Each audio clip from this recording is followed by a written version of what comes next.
Hi, this is Jack and Clayton, and this video is 3 steps to having good boundaries. Now, if you're watching this video, we're going to imagine that maybe you've had issues with boundaries in the past. Maybe there's places where people have stepped on you and you haven't made it clear that that's not okay for you. Maybe there's places where you've overgiven or overworked or overcompensated. And we really want to help you end that behavior today in this video. And boundaries are attractive, right? So why is it important to watch this video? Well, one, you get to feel like you get to be more of yourself in a relationship with somebody when you're able to draw boundaries. And 2, you actually give the other person a gift because they start to feel like they're in a relationship with a real person that actually has psychological boundaries that are precious, that they are valuing. And you give your partner the opportunity to actually value you and your values as well by being able to assert your boundaries. I think often what gets in the way of people asserting their boundaries is they think that they're putting a burden on the other person by expressing their boundaries. Yes. Rather than seeing that you expressing your boundaries is what actually gives your partner a sense of safety because they know where they stand with you. Totally. Yeah. So maybe let's break out the 3 steps. Let's do it. So step number 1 is honor self. And honor self means that you take your needs, your desires, your wants seriously, and that you pay attention to them.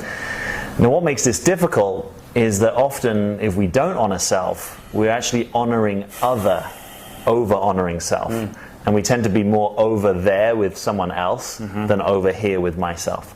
So the way to honor self is to actually stay centered in yourself, is to slow it down, and to stay close to your own experience, to actually notice like what's going on for me, like, oh, my stomach feels queasy, something's not right here, rather than just either not having contact with that or habitually overriding it. So step number 1 is honor self. You're important, and your needs in a situation are as important as anyone else's. Right. Yeah. Step 2 is to slow down, like Jack's talking about, and begin to get in touch with the value that you are honoring. The value that's important to you that may be being violated by the person or the circumstance. And if your attention, if you're used to having your attention over here on the other person, this can be kind of difficult, is to actually slow down and be like, okay, what is it within me that, why is this feeling in my stomach coming up? Right? What is it that I think is important that is currently being violated by the other person? And what this might mean is, in order for you to get to a place and name the value, you might have to remove yourself from the situation temporarily.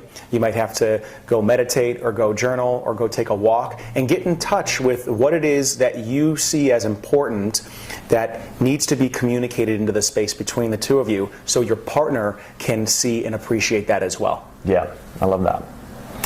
Step 3 is to make a request. So if you're staying close to yourself, you may be noticing the value that's being trespassed or that you want to foreground and communicate from. Then step 3 is to actually make a request to the other person, like, hey, I notice there's a thing that you're doing that doesn't really work for me and I want to talk about it.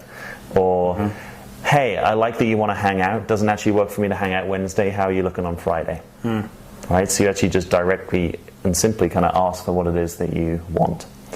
So I don't know if we can kind of wrap that up quickly into some kind of example. Yeah, let's try it. Let's try it. Off camera, we were talking about this possible, like a need for autonomy, or maybe even a need to feel respected by the other person. But let's shoot for the autonomy. I thought that came out nicely.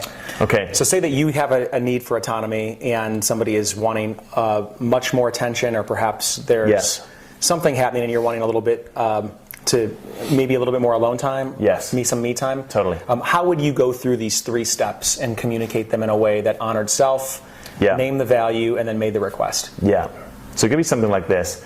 Hey, I noticed there's something important to me that I want to communicate to you. Step 1, honor self. I'm noticing that I would like to have some more alone time. Step 2, valuing autonomy. I'm wondering if it'd be okay for you that instead of us spending time together tonight, that maybe we're both at home, but we actually spend time separately so that I can have a little bit of space. Would that be okay with you? Beautiful. So very simple, and that was elegant, just how you moved through the 3 steps there. And see what you might come up against as you get in touch with these values and you think about getting them out into the space between you and your partner is what seems like a very real fear that if you put a boundary out there, that they might leave you.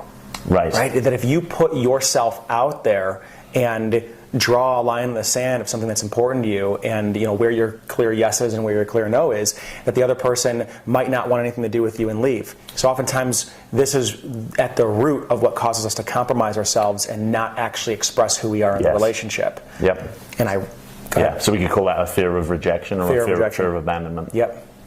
So this is actually a really powerful way to be vulnerable in a relationship, right? Vulnerability isn't just expressing necessarily your feelings of love and affection towards the other person. It's actually expressing those things that are important to you, and sometimes they may cause a little bit of friction in the relationship. Totally. Right? Yeah. There might be a little bit of fighting that happens, and that's natural with two people that are coming together and figuring out who they are and what they deem as important. Yes.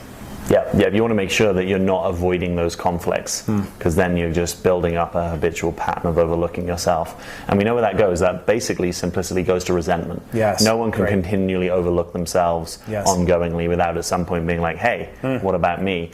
And really, your resentment is not, truthfully, it's not actually the other person, it's that yourself, right? If you tune in, because you're not honoring yourself, and it's not the other person's job to figure out the things that you could reveal and communicate in your adult. And then what happens is you may find yourself having a disproportionate reaction to some small infraction from your partner. Right, where you just blow up on them because you've got all this stuff that's building, and the next thing you know, they're on the defensive. They're not even listening anymore to you because they feel so attacked, and they're not able to understand why you're having this reaction to them.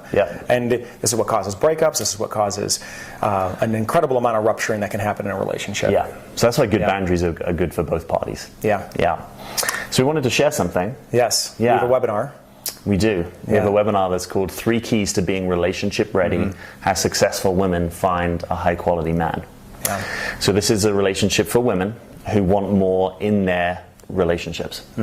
Whether you're single or whether you have been dating a guy and you want to go from dating to a committed relationship, this webinar has a number of keys that are really going to help you on that journey.